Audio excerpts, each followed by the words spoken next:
तो चलिए आज 40 साल पुरानी एक ऐसी कॉस्मिक मिस्ट्री को सुलझाने की कोशिश करते हैं।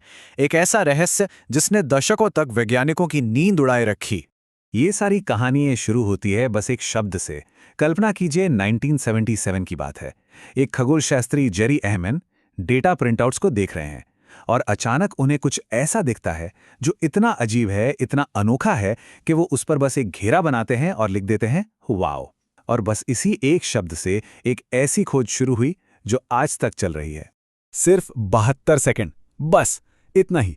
सोचिए, अंतरिक्ष से एक सिग्नल आता है बस 72 सेकंड के लिए और फिर गायब हो जाता है हमेशा के लिए, दोबारा कभी सुनाई नहीं देता। इसी चीज ने तो इस पहेली को और भी ज्यादा उलझा दिया। अब जरा इसकी ताकत का अंदाजा लगाइए। आमतौर पर जो यूनिवर्स से धीमी धीमी आवाजें मतलब बैकग्राउंड नॉइज आती रहती है ना, ये सिग्नल उससे 30 गुना ज्यादा शक्तिशाली था। 30 गुना। ये कोई हल्की फुल्की फुसफुसाहट नहीं थी, ये तो जैसे अंतरिक्ष की गहराइयों से आई एक जोरदार चीख थी।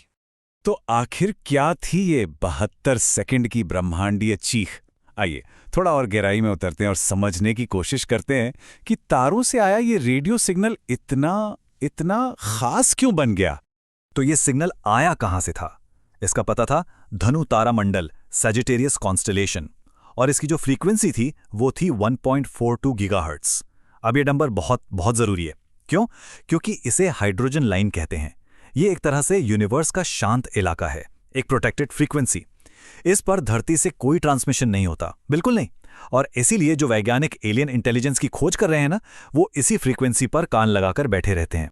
तो ठीक है, सिग्नल आया, सही जगह से आया, सही फ्रीक्वेंसी पर आया, लेकिन ऐसी क्या बात थी इसमें जो इसे लगभग असंभव बना रही थी? क्यों वैज्ञानिक दशकों तक इसके लिए कोई प्राकृतिक वजह ढूंढ ही नहीं पाए? देखिए, यहां एक बहुत बड़ा फर्क समझना होगा।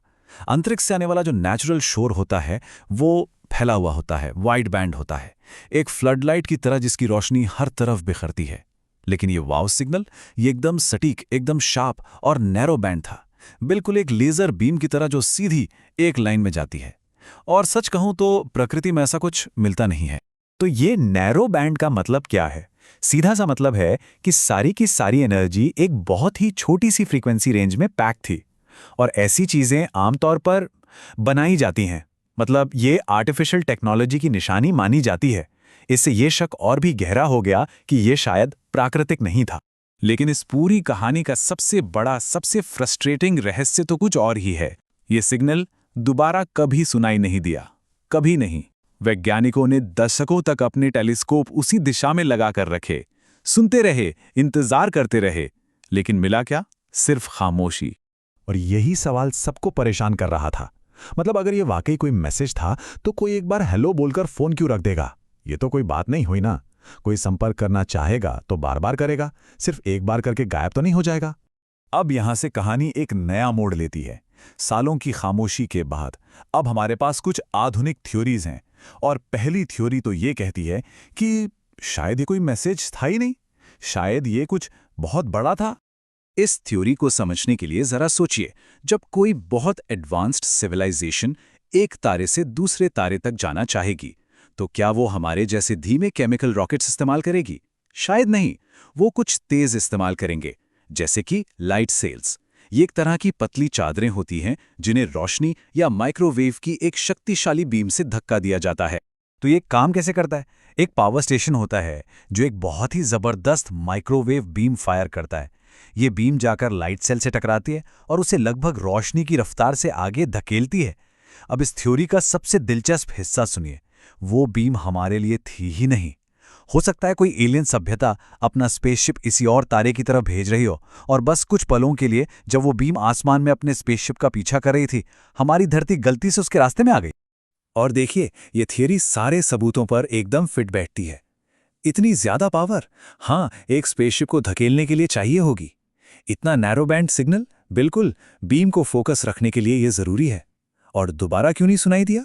अरे भाई, क्योंकि लॉन्च तो खत्म हो गया। और वो खास अलाइनमेंट जिसमें उनकी बीम और हमारी धरती एक सीध में आए, वो हमेशा के लिए खत्म हो गया। लेकिन रुकिए, कहानी यहाँ खत्म नहीं होती। एक और थ्योरी है जो उतनी ही दमदार है, और ये कहती है कि इसके पीछे कोई एलियन नहीं बल्कि प्रकृति खुद थी।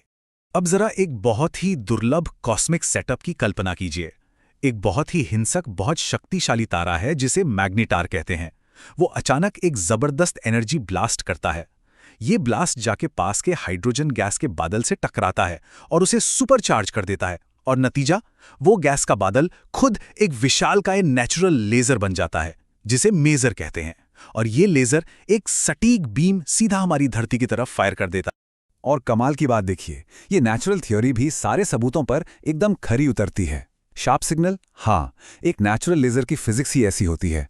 हाई पावर, मैग्नेटार में इतनी ऊर्जा होती है कि पूछिए मत। और दोबारा क्यों नहीं दिखा? क्योंकि ये तारों, गैस और हमारी धरती का एक ऐसा दुर्लभ संयोग था जो शायद लाखों करोड़ों सालों में एक बार होता है। तो अब हम कहाँ पहुंचे हैं? हमारे पास इस कॉस्मिक जासूसी कहानी में दो मुख्य संदिग्ध हैं, और मुश्किल ये है कि दोनों के खिलाफ सबूत बहुत मजबूत हैं। जब हम दोनों थ्योरीज को साथ रखकर देखते हैं तो ये साफ है, चाहे वो सिग्नल का शार्प होना हो, उसकी जबरदस्त पावर हो, या उसका दोबारा कभी न सुनाई देना हो, दोनों ही थ्योरीज, आर्टिफिशियल और नेचुरल, इन तीनों पहेलियों को बड़ी आसानी से सुलझा देती हैं। तो दशकों की खामोशी के बाद नतीजा ये है, ये रहस्य अब अनसुलझा नहीं रहा, बल्कि अब ये दो बहुत ही दमदार संभावनाओं में बट गया है, एक आर्टिफिशियल और एक नेचुरल। तो आखिर में ये सवाल हमारे सामने खड़ा है, वो वाउ सिग्नल क्या था? किसी और की टेक्नोलॉजी की एक झलक, या फिर इस ब्रह्मांड की अपनी ही जबरदस्त ताकत का एक नमूना, एक ऐसा रिमाइंडर कि यूनिवर्स कितना कमाल का और हैरत अंगेज हो सकता है? जवाब जो भी हो, एक बात तो तय है, इसके मायने बहुत गहरे हैं।